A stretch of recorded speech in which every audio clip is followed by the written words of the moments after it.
Welcome to the MTG Homerow podcast. This is episode 1 of the MTG Homerow podcast. I'm going to try out a concept that I thought of for the podcast called 10-minute deck tech. So you can see the timer's already started. We're not going to waste any time.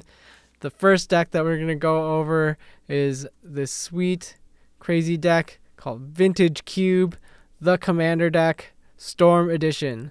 So the stipulation is that the deck only uses cards from the current, most recent Vintage Cube card pool on MTGO.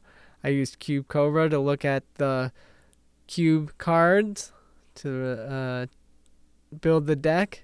So you can see it's the most organized way to look at Cube. And I'm super grateful for that as a resource. So the only thing that I, quote unquote, know how to do with Vintage Cube is Force Storm. So this is the gnarliest Storm deck that I could make with the cards out of the Vintage card pool and make a Commander deck out of. So it's Grixis High Tide Storm. There's no Grixis Commander. No legendary Grixis creature in the card pool right now, so I'm running Progenitus as just kind of a throwaway card. Could definitely run one of the other 5-color creatures. Niv Mizzet Reborn, at the very least, has a couple targets, 3 or 4 targets: Expressive Iteration, Manamorphose, Kolaghan's Command, and Expansion Explosion, so it's got 4 targets. Not the greatest, but it's a 6/6 flyer. And Omnath we could definitely cast. We can make 4 colors of mana a lot easier than 5 with Lotus Petal and Manamorphose. So we would need both of these things, and to cast Niv Mizzet we would need at least one of them twice. So it's not the easiest thing, but at least it would be possible. It's like, I think it's just impossible to cast Progenitus from the command zone. I don't think we can get out of the command zone. So it's probably more optimized to play a different commander. I'm not worrying about that right now because what we're trying to do is cast High Tide with a bunch of islands on the battlefield. And then we're going to find infinite combo pieces once we have a lot of High Tide mana to work with. The deck has a bunch of tutors, a bunch of cantrips. There's tutors in both blue and black. So the deck is mostly blue. It's like 60%, 62% blue. And then black and red. Really just barely splashing red in the deck. And we have a Vintage Cube mana base, but that's okay because we want all these islands for High Tide. So the surprising linchpin for the infinite combo is Hullbreaker Horror. This is the main combo piece in our deck. Once we get Hullbreaker Horror onto the battlefield, we can do all sorts of shenanigans with the powerful mana, cheap mana spells that we have, fast mana, and a bunch of other cool stuff. So Hullbreaker Horror is so important that I included Reanimate and Entomb in the deck just to find Hullbreaker Horror. Another good target for that is Palinchron, which works really well with Hullbreaker Horror. And then I guess you could get like a Snapcaster Mage or one of the tutor creatures, Trinket Mage or Spellseeker, with the Reanimate and Tomb if you really needed it. But really, Hullbreaker Horror is the best target. Once we have Hullbreaker Horror, we can string together Mana Crypt and Soul Ring. Also, there is Grim Monolith and Mana Vault. So once we have at least 2 of these mana rocks that make more mana than what you need to cast them for, we can make infinite colorless mana. Then we can start to filter that into colored mana that we need with the signets.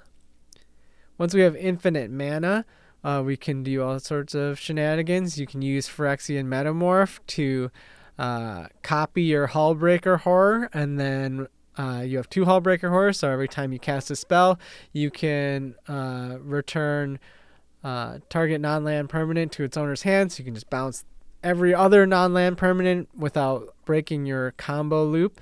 You can start bouncing your other creatures along the way. Like I said, tutor targets, Palinchron. You can bounce your Treachery to untap your lands, bounce Venser to bounce something else, Small Drifter just to find your tutor targets, to draw your tutor targets. Another thing the deck does really well is recursion from the graveyard. So you got Underworld Breach, Yawgmoth's Will, Snapcaster Mage. All can pull stuff out of the graveyard. And then we also run Echo of Eons, Time Spiral, Time Twister. So all of these shuffle the graveyard into the libraries and then draw 7 cards.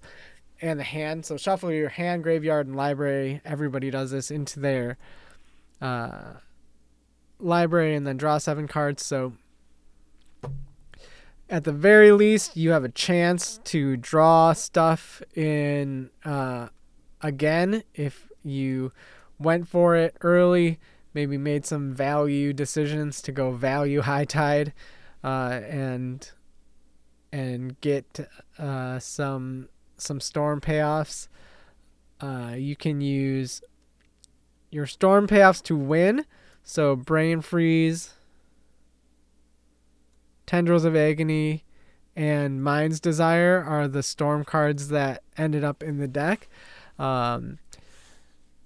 Sometimes players have an Eldrazi or Gaia's Blessing or whatever, so it's hard to Brain Freeze them. You can still win with it.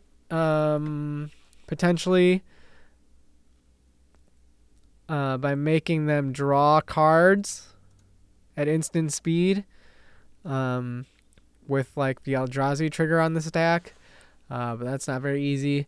And then with Tendrils of Agony, there's a chance that a player has hexproof, so it'd be really hard to win with that.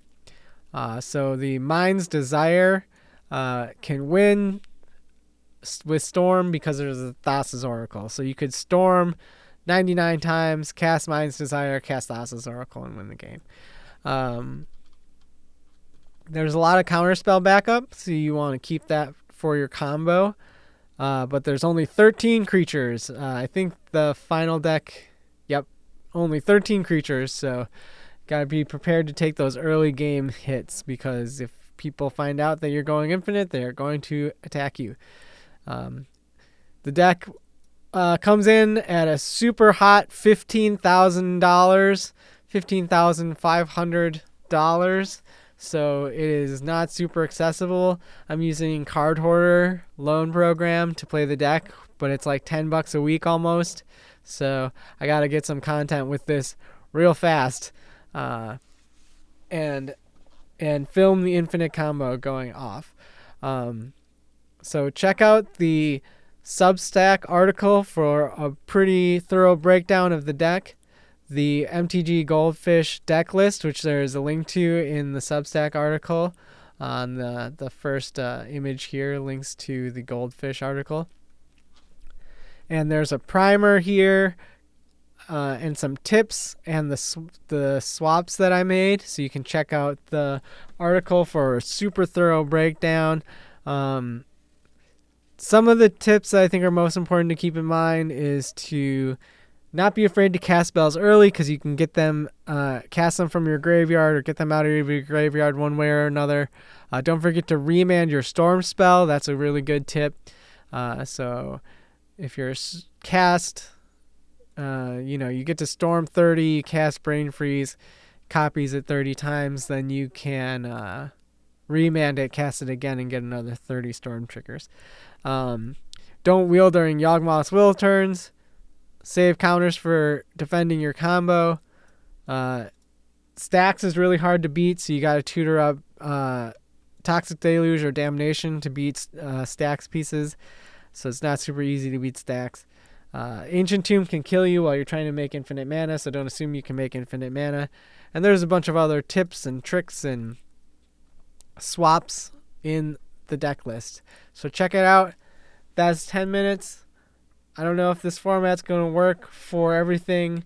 I don't think it's the best format for a complicated combo CEDH level deck with a stipulation, but I'm going to try 10-minute deck techs again in the future. And that's the last thing I guess I'll say about the deck is that I'm not sure what tables it fits in well at because it's not optimized CEDH and it goes infinite. So a lot of tables on Magic Online just don't want you to go infinite.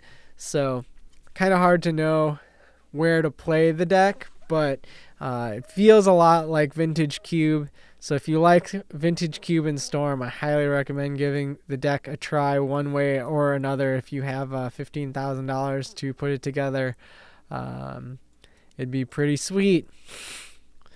But that's all for the first episode of the MTG Homerow podcast. We'll see you in the next one. Catch you on Twitch, YouTube, Instagram, Twitter, MTG Homerow. Thank you for watching or listening. We'll see you in the next one. Bye-bye.